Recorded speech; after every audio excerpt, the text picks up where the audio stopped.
Hi everyone, you are with me AS law note. आज से हम एक सीरीज़ स्टार्ट करेंगे माइनर लॉज की, जिसमें यूपी जुडिशरी में आने वाले 9 माइनर लॉ को कवर करेंगे डिटेल में। आज का पहला एक्ट देखते हैं, rights of person with disability act 2016, जिसमें टोटल 17 चैप्टर हैं और सेक्शन 1 से 102 तक दिए गए हैं और एक शेड्यूल भी है।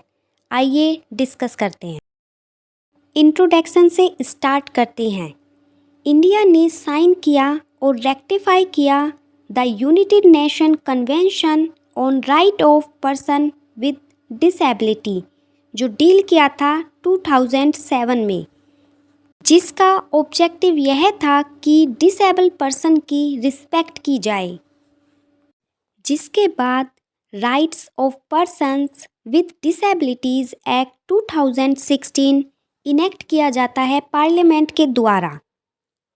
इस एक्ट को नोटिफाई किया गया 28 दिसंबर 2016 में और यह फोर्स में आया 19 अप्रैल 2017 में। यह एक्ट हमारा ministry of social justice and empowerment के अंडर फॉल करता है। ऐसा नहीं है कि इंडिया में पहले डिसेबल्ड पर्सन के लिए कोई भी एक्ट नहीं था। यह एक्ट रिप्लेस कर पर्सन्स विद डिसेबिलिटीज़ एक्ट 1995 को।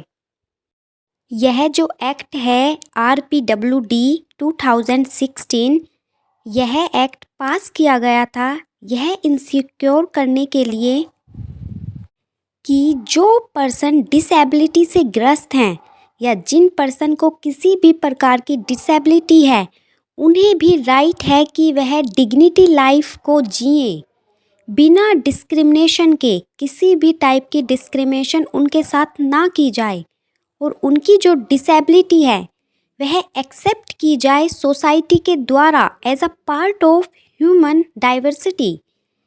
उनका इफेक्टिव पार्टिसिपेशन किया जाए विद इक्वल अपॉर्चुनिटीज़ एंड उन्हें फ्रीडम मिले कि वह अपने डिसीज़न अपने आप ले सकें और एक्सेसिबिलिटी मिले, इक्वलिटी मिले, मैन और वुमेन में इक्वलिटी की जाए, उनके साथ कोई भी डिस्क्रिमिनेशन ना की जाए, उनके राइट को प्रिजर्व किया जाए।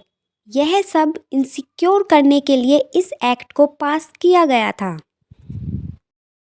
आइए इस एक्ट के साइलेंट फीचर देखते हैं कि क्या साइलेंट फीचर इस एक्ट में न्यूली ऐड किए गए हैं जो पुराने एक्ट में नहीं थे। फर्स्ट, टाइप्स ऑफ डिसेबिलिटी, जो पुराने एक्ट में 7 थी, इस एक्ट में वे 21 कर दी गई। और सेंट्रल गवर्नमेंट के पास पावर है कि वह और भी डिसेबिलिटी मतलब टाइप्स ऑफ डिसेबिलिटी को इंक्रीज कर सकते हैं by the notification. Next, increase कर दिया गया reservation people with benchmark disability from 3% to 4% in government job. और हायर एजुकेशन में भी रिजर्वेशन 3% से 5% कर दिया गया। इस एक्ट में बताया गया कि 6 से 18 साल के बच्चे जो बेंचमार्क डिसेबिलिटी से ग्रस्त हैं, उनको फ्री एजुकेशन प्रोवाइड की जाएगी। और इस एक्ट के किसी भी प्रोविज़न का वॉयलेशन करने पर वह पनिशेबल है अंडर दिस एक्ट। इस एक्ट में डिसेबिलिटी की डेफिनेशन को वेरी वाइड स्कोप में डिस्क्राइब किया गया है। यह बेस है इवॉल्विंग और डायनेमिक कंसेप्ट के ऊपर। यह एक्ट बताता है कि एप्रोप्रिएट गवर्नमेंट के ऊपर यह रिस्पॉन्सिबिलिटी है कि वह मेजर लें और इंसिक्योर करें पीपल विद डिसेबिलिटी कि वह इंजॉय करें इक्वल राइट्स। अगर कोई पर्सन ऑफेंस कमिट करता है अगेंस्ट पर्सन विद डिसेबिलिटीज़, तो उनके ऊपर पेनल्टी इम्पोज की जाएगी। इस एक्ट में वह सभी चीज़ें कवर की गई हैं जो पुराने एक्ट में कवर नहीं की गई थी या फिर उनका स्कोप बहुत कम था। इस एक्ट में राइट्स बताए गए हैं और अगर कोई पर्सन उन राइट्स का, उन प्रोविज़न का वायलेशन करता है तो उन्हें पनिशमेंट दी जाएगी, पेनल्टी इम्पोज की। और जो पर्सन बेंचमार्क डिसेबिलिटी से ग्रस्त हैं उन पर्सन को हाई सपोर्ट नीड्स प्रोवाइड की जाएंगी, एडिशनल बेनिफिट प्रोवाइड किया जाएगा, रिजर्वेशन प्रोवाइड किया जाएगा उनकी हायर एजुकेशन में और गवर्नमेंट जॉब में। और टाइम के अकॉर्डिंग एप्रोप्रिएट गवर्नमेंट मेजर्स लेती रहेगी। जो भी पर्सन बेंचमार्क डिसेबिलिटी या डिसेबिलिटी से ग्रस्त हैं वह अपना राइट इंजॉय कर सकें, इसके लिए स्टेप लेती रहेगी। जो पर्सन डिसेबिलिटी से जूझ रहे हैं उन्हें उनके राइट्स को अवेयर कराएगी, बताएगी कि उनके क्या राइट्स हैं, इसके लिए मेजर्स लेगी। इन सभी से रिलेटेड इस एक्ट में प्रोविज़न दिए गए हैं। आइए सबसे पहले हम डेफिनेशन देखते हैं जो सेक्शन 2 में दी गई हैं। इसमें हम इम्पोर्टेंट डेफिनेशन को डिस्कस करेंगे। सबसे पहले हम सेक्शन 2 सब क्लोज बी में दी गई डेफिनेशन एप्रोप्रिएट गवर्नमेंट देखते हैं। एप्रोप्रिएट गवर्नमेंट हमारी 2 पार्ट्स में डिवाइड की गई हैं, in relation to central government and in relation to state government.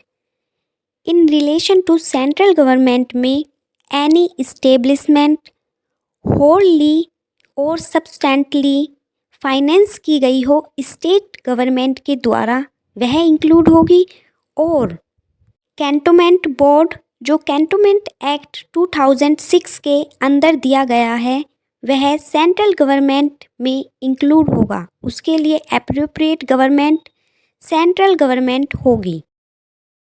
State government के रिलेशन में कोई भी इस्टेब्लिशमेंट जो पूरी तरह से या फिर सब्सटेंशियली फाइनेंस की गई हो स्टेट गवर्नमेंट के द्वारा और इसके अंदर लोकल बॉडीज आती हैं which other than cantonment board. Next definition जो डील करता है सेक्शन 2 सब क्लोज सी में बैरियर्स, जिसमें 9 टाइप्स के बैरियर्स बताए गए हैं। First communication, political, cultural, social, economics, environmental, institutional जैसे school, college, attitudinal and 9 structural जो हैम्पर कर रहे हैं फुली या फिर इफ़ेक्ट कर रहे हैं पर्सन को पार्टिसिपेशन करने में। इस एक्ट में हमारे 9 टाइप्स के बैरियर्स बताए गए हैं जो हैम्पर करते हैं डिसेबल्ड पर्सन को इफ़ेक्टिव टाइम पार्टिसिपेशन में। उन्हें पॉलिटिकल वर्क के लिए सूटेबल नहीं समझा जाता, उन्हें सोशली एक्सेप्ट नहीं किया जाता सोसाइटी के द्वारा, उन्हें इकोनॉमिक्स फाइनेंशियल भी वीक समझा जाता है, लोगों का एटीट्यूड उनके प्रति अच्छा नहीं हो जिसकी वजह से उनका इफ़ेक्टिव पार्टिसिपेशन नहीं हो पाता। नेक्स्ट डेफिनेशन जो डील करती है सेक्शन 2 सब क्लोज डी में केयर गिवर, यह बताता है कि कोई भी पर्सन केयर गिवर हो सकता है। उसमें इंक्लूड होते हैं पेरेंट्स, फैमिली मेम्बर जो प्रोवाइड करते हैं care, support, assistance disabled person को विदाउट और विद पेमेंट।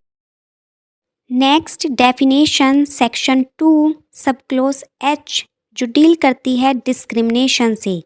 इसमें बताया गया है कि पर्सन को डिस्टिंक्ट कर दिया जाता है या एक्सक्लूड कर दिया जाता है, निकाल दिया जाता है या किसी काम को करने के लिए रिस्ट्रिक्ट कर दिया जाता है उनकी डिसेबिलिटी की वजह से, जिसकी वजह से वह इक्वली इंजॉयमेंट नहीं कर पाते अपने राइट्स को और इस वजह से उनके राइट इम्पैक्ट होते हैं, वह इक्वली इंजॉय नहीं कर पाते अदर पर्सन।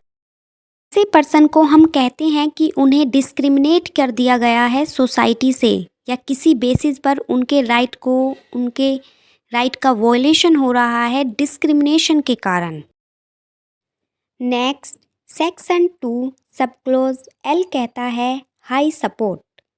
हाई सपोर्ट क्या होता है? इसका मतलब होता है इंटेंसिव सपोर्ट, मतलब एक्स्ट्रा सपोर्ट, चाहे वो फिजिकल हो, साइकोलॉजिकल हो या अदरवाइज किसी भी फॉर्म में हो, जो रिक्वायर है उस पर्सन को जिसको बेंचमार्क डिसेबिलिटी है अपने डे टू डे लाइफ की एक्टिविटीज़ करने के लिए, जिसकी वजह से वह इंडिपेंडेंस हो सके या डिसीज़न ले सके अपने आप, फैसिलिटीज़ को एक्सेस करवाने के लिए या पार्टिसिपेशन कर सके सभी एरियाज़ में।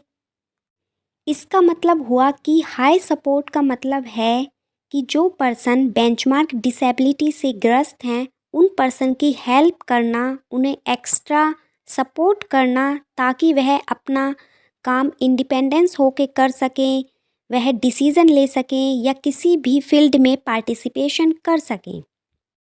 नेक्स्ट सेक्शन 2 सब क्लोज आर जो डील करता है पर्सन विद बेंचमार्क डिसेबिलिटी। इसका मतलब हुआ वे पर्सन जो एटलीस्ट 40% स्पेसिफाइड डिसेबिलिटी हो उनको। जो पर्सन विद बेंचमार्क डिसेबिलिटी हैं उससे रिलेटेड प्रोविज़न हम पढ़ेंगे चैप्टर 6 में सेक्शन 31 से 37।